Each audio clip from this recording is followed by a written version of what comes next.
அமைக்கப்படாததால் வாகனங்களும் சேதமடையும் நிலை உள்ளது. அந்த வகையில் சென்னையில் ஏற்படும் விபத்துகளின் பின்னணியில் மோசமான சாலைகளும், விதிகளை மீறிய வேகத்தடைகளும், சாக்கடை குழி மூடிகளும் தான் உள்ளது என்பது ஆய்வறிக்கைகள் தெரிவிக்கின்றன. வேகத்தடை என்றால் என்ன? முதலில் அது குறித்து பார்க்கலாம். சாலையில் யாரும் வேகமாக போகக்கூடாது என்பதற்காக அமைக்கப்படுவதுதான் வேகத்தடை.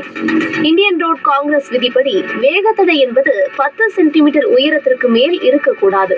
அதன் அகலம் 3.7 மீட்டர், அதாவது 12 அடி அளவிற்கு இருக்க வேண்டும். ஆனால் பெரும்பாலான வேகத்தடைகள் விதிகளின்படி அமைக்கப்படுவதில்லை. கருப்பு வெள்ளையில் வண்ணம் தீட்டப்பட்டிருக்க வேண்டும். 40 மீட்டர் முன்பாகவே அறிவிப்பு பலகை இருக்க வேண்டும். ஆனால் சென்னையில் பெரும்பாலான இடங்களில் வேகத்தடைகள் விதிகளின்படி அமைக்கப்படாததால் அடிக்கடி விபத்துக்கள் ஏற்படுகிறது. இதனால் விபத்தை தடுக்கும் வேகத்தடை உயிரை காவு வாங்கும் வேகத்தடையாக மாறிவிடுகிறது.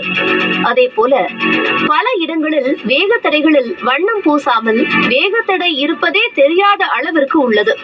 இதனால் வேகத்தடைகளை வாகன ஓட்டிகள் அடையாளம் காண முடியாமல் விபத்தில் சிக்கும் நிலை ஏற்படுகிறது.